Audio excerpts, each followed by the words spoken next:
என்னுடைய அருமை நண்பர் ராபர்ட் மறைந்த பிறகும் நாங்கள் நினைக்காத நாள் இல்லை. அதனால தான் எங்களுக்கு அவர் எங்களை விட்டு பிரிந்து போனார்ன்றதே எங்களால் ஜீர்ணிக்க முடியாத ஒரு விஷயம். ஆனால் எங்களுடைய பழக்கம் ஆரம்பம்னு சொல்லும்போது திரைப்படக் கல்லூரியில் நானும் 1975 எனக்கு 1 இயர் அவர் சீனியரு. அவங்க ராபர்ட்டும் அப்போது இன்ஸ்டியூட்லேயும் பார்த்திங்கன்னா ஏதோ ஒரு ஈர்ப்பு, அப்போயும் நாங்கள் க்ளோஸாக இருப்போம். ரொம்ப அன்பாக பழகக்கூடிய ஒரு அருமையான அற்புதமான ஒரு மனிதர். இப்படி நாங்கள் இருக்கும்போது அப்புறம் அவர் தனியாக வந்து ஒருதலை ராகம் இந்த படத்தை பண்ண ஆரம்பித்தாங்க. ஆக்சுவலாக உண்மை சொல்லப்போனால் அந்த ஒருதலை ராகம் படம் வந்து பெரிய, அதுவும் நிறைய ப்ரொஜெக்ஷன்ஸ் போட்டு அது இது பிஸ்னஸ், அப்புறம் சூப்பர் டூப்பர் ஹிட் ஆகி சினிமாவில் ஒரு ட்ரெண்ட் செட்டிங்கன்றதே உருவாக்குனது வந்து ராபர்ட் ராஜசேகர். அருமையான டெக்னீஷியன்ஸ்.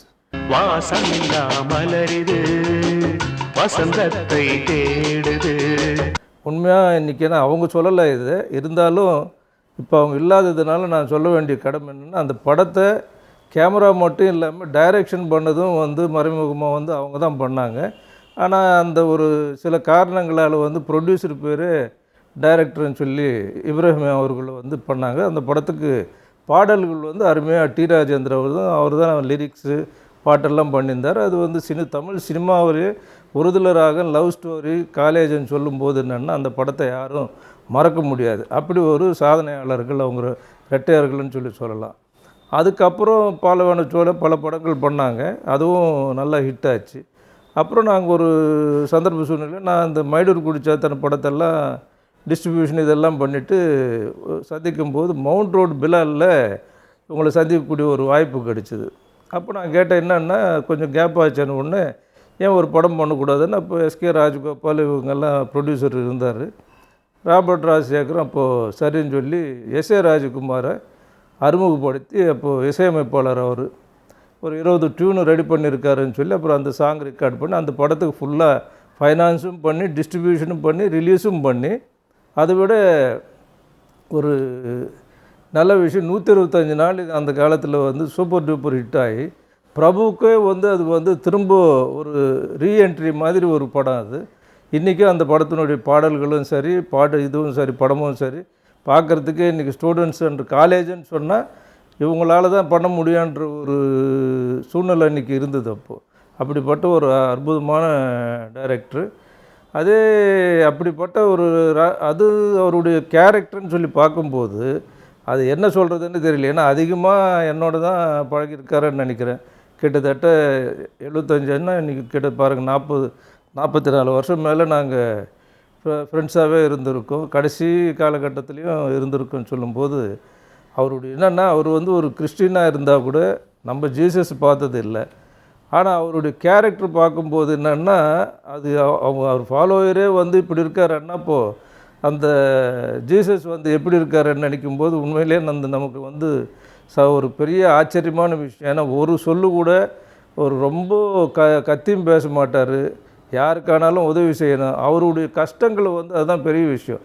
எவ்வளோ கஷ்டம் தனக்கு இருந்தாலும் ஒரு நாள் கூட எனக்கு உதவி பண்ணணும்னு சொல்லி நம்மளாக புரிஞ்சுக்கிட்டு ஏதாவது நம்மளாக கேட்டால் கூட சொல்ல மாட்டாரே தவிர, அப்படிப்பட்ட ஒரு அருமையான நண்பர் வந்து எனக்கு இருக்கிற நண்பர்களில் லிஸ்ட்லேயே வந்து ஒரு 4-5 பேர் தான் சொல்ல முடியும்.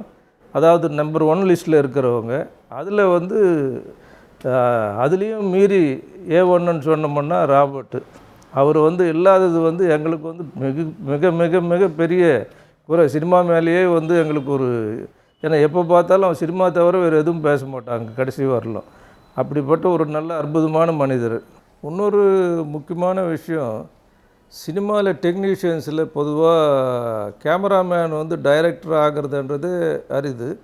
அதிலும் டைரக்டராகி சக்ஸஸ் பண்ண டைரக்டர்னு எடுத்துக்கிட்டோம்னா அந்த லிஸ்ட்டில் வந்து முக்கியமாக நம்ம ராபர்ட் ராஜசேகர் சொல்லலாம். ராபர்ட்னுடைய படங்கள் பொதுவாக அவங்க டைரக்ஷன் பண்ண படங்கள்லாம் சேர்ந்து எனக்கு நான் டைரக்ட் பண்ண படங்களுக்கும் கேமரா வந்து பண்ணியிருக்காங்க. ஈரமான ரோஜாவும் ரெட் ரோஜா இதுக்கெல்லாம் மாயா பஜார் எல்லாம் வந்து அவரே கேமரா பண்ணார். சில படங்களுக்கு கேமரா இல்லைன்னா கூட டைரக்டர் ஆஃப் ஃபோட்டோகிராஃபி மாதிரி வந்து எல்லாருக்கும் அங்கே ஒரு கைடன்ஸாக வந்து எனக்கு கடைசி வரலும் நான் கிட்டத்தட்ட 14 படம் டைரக்ட் பண்ணேன். எல்லா படத்துக்கும் ராபர்ட் இல்லாத படம் இருக்காது.